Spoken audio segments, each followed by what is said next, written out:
यह डिक्टेशन आपको achievers classes की तरफ से दी जा रही है। आपकी डिक्टेशन अगले 3 सेकंड में शुरू होगी। 3, 2, 1 स्टार्ट। आज के डिजिटल युग में इंटरनेट और प्रौद्योगिकी ने हमारे जीवन को सरल और सुविधाजनक बना दिया है। Stop. Online banking, social media, e commerce, शिक्षा और अन्य डिजिटल सेवाओं के माध्यम से मनुष्य के कार्यों में क्रांतिकारी परिवर्तन आया है। स्टॉप। लेकिन जहां प्रौद्योगिकी ने हमें कई सुविधाएं दी हैं, वहीं इसके दुष्परिणाम भी देखने को मिले हैं। स्टॉप। साइबर अपराध इन्हीं दुष्परिणामों में से एक है, जो लगातार बढ़ता जा रहा है और समाज के लिए एक गंभीर चुनौती बन चुका है। स्टॉप। साइबर अपराध वह अवैध गतिविधि है जो कंप्यूटर, इंटरनेट, नेटवर्क और अन्य डिजिटल उपकरणों का उपयोग करके की जाती है। स्टॉप। इसमें हैकिंग, ऑनलाइन धोखाधड़ी, पहचान की चोरी, डेटा चोरी, वायरस और मेलवेयर हमले, cyber bullying, fishing, digital spying और डार्क वेब से जुड़े अपराध शामिल है। स्टॉप। पहले अपराध मुख्य रूप से शारीरिक और पारंपरिक तरीकों से किए जाते थे, लेकिन डिजिटल तकनीक के विकास के साथ साथ अपराधियों ने भी नए तरीके अपनाए हैं, जिससे साइबर अपराध एक वैश्विक समस्या बन गया है। स्टॉप। साइबर अपराधियों का मुख्य उद्देश्य व्यक्तिगत, व्यावसायिक और सरकारी डेटा तक अनधिकृत रूप से पहुंच प्राप्त करना, वित्तीय लाभ प्राप्त करना, संवेदनशील जानकारी चुराना और लोगों को मानसिक या आर्थिक नुकसान पहुंचाना होता है। स्टॉप। ऐसे अपराधियों का कोई निश्चित स्थान नहीं होता, वे दुनिया के किसी भी कोने से अपने अपराध को अंजाम दे सकते हैं। स्टॉप। हैकिंग साइबर अपराध का एक प्रमुख रूप है, जिसमें किसी व्यक्ति या संगठन के कंप्यूटर सिस्टम, नेटवर्क या वेबसाइट से अनधिकृत रूप से प्रवेश किया जाता है। स्टॉप। यह मुख्य रूप से डेटा चोरी, वित्तीय धोखाधड़ी या सिस्टम को नुकसान पहुंचाने के लिए किया जाता है। स्टॉप।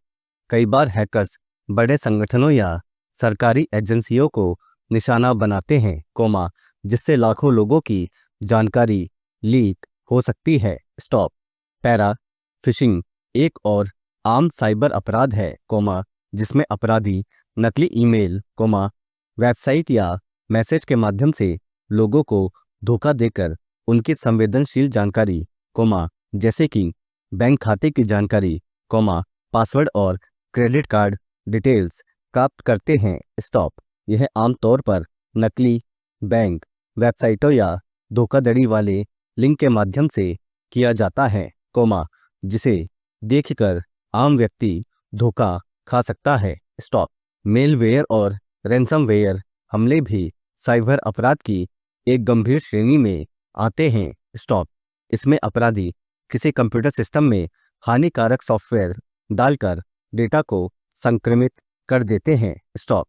रैंसमवेयर के मामले में अपराधी किसी सिस्टम को लॉक कर देते हैं और उसे पुनः सक्रिय करने के लिए फिरौती की मांग करते हैं। स्टॉप।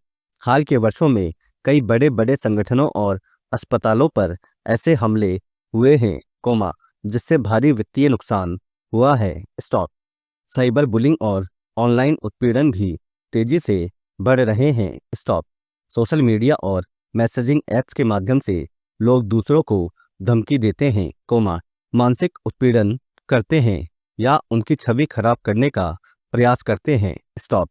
यह विशेष रूप से किशोरों और महिलाओं के लिए एक गंभीर समस्या बन गई है। स्टॉप। साइबर स्टॉकिंग और सेक्सटॉर्शन भी इसी श्रेणी में आते हैं। स्टॉप। आइडेंटिटी थेफ्ट यानी पहचान की चोरी भी एक प्रमुख साइबर अपराध है, जिसमें अपराधी किसी व्यक्ति की व्यक्तिगत जानकारी का दुरुपयोग करते हैं। स्टॉप। इसमें आधार कार्ड, पैन कार्ड, बैंक खाते, पासपोर्ट या अन्य पहचान पत्रों की जानकारी चोरी कर उसे धोखाधड़ी के लिए इस्तेमाल किया जाता है। स्टॉप। इस प्रकार की घटनाएं न केवल आर्थिक नुकसान पहुंचाती है, बल्कि व्यक्ति की सामाजिक प्रतिष्ठा को भी नुकसान पहुंचा सकती है। स्टॉप। पैरा डार्क वेब और साइबर आतंकवाद भी आधुनिक युग की सबसे खतरनाक चुनौतियों में से एक है। स्टॉप। डार्क वेब इंटरनेट का वह भाग है, जिसे सामान्य ब्राउज़र से एक्सेस नहीं किया जा सकता। स्टॉप। यह अक्सर अवैध गतिविधियों, जैसे कि ड्रग्स, हथियारों, जाली दस्तावेजों, मानव तस्करी और साइबर हमलों की योजना बनाने के लिए इस्तेमाल किया जाता है। स्टॉप। इसके अलावा, कई आतंकवादी संगठन साइबर आतंकवाद के माध्यम से सरकारी सिस्टम, रक्षा संगठनों और वित्तीय संस्थानों को निशाना बनाते हैं, जिससे राष्ट्रीय सुरक्षा को खतरा हो सकता है। स्टॉप। भारत में साइबर अपराध तेजी से बढ़ रहे हैं। स्टॉप। डिजिटल इंडिया पहल के तहत इंटरनेट का उपयोग तेजी से बढ़ा है, लेकिन इसके साथ ही साइबर सुरक्षा की चुनौतियां भी बढ़ी है। स्टॉप। देश में कई लोग अभी भी साइबर सुरक्षा के बारे में जागरूक नहीं है, जिससे वे आसानी से साइबर अपराधियों के शिकार बन जाते हैं। स्टॉप। भारतीय सरकार ने साइबर अपराधों से निपटने के लिए आईटी अधिनियम, 2000 को लागू किया है, जिसमें विभिन्न साइबर अपराधों के लिए सजा और दंड का प्रावधान किया गया है। स्टॉप। इसके अलावा, साइबर क्राइम सेल और अन्य एजेंसियां भी इन अपराधों की जांच और नियंत्रण में लगी हुई है। स्टॉप। पैरा हालांकि सरकार और विभिन्न एजेंसियां साइबर अपराधों को रोकने के लिए सक्रिय हैं, लेकिन व्यक्तिगत स्तर पर भी सतर्कता आवश्यक है। स्टॉप। मजबूत पासवर्ड का उपयोग, एंटीवायरस सॉफ्टवेयर इंस्टॉल करना, अनजान लिंक पर क्लिक करने से बचना, सोशल मीडिया पर निजी जानकारी साझा करने में सतर्कता बरतना और नियमित रूप से अपने खातों की जांच करना आवश्यक है। स्टॉप। भविष्य में साइबर अपराधों को नियंत्रित करने के लिए उन्नत तकनीकों, जैसे कि आर्टिफिशियल इंटेलिजेंस, मशीन लर्निंग और ब्लॉकचेन टेक्नोलॉजी का उपयोग किया जाएगा। स्टॉप। साइबर सुरक्षा विशेषज्ञों की मांग बढ़ेगी और सरकारें साइबर अपराधों के खिलाफ और कड़े कानून बनाएंगी। स्टॉप। हालांकि, यह लड़ाई केवल सरकारों और कंपनियों की नहीं, बल्कि हर व्यक्ति की भी है। स्टॉप।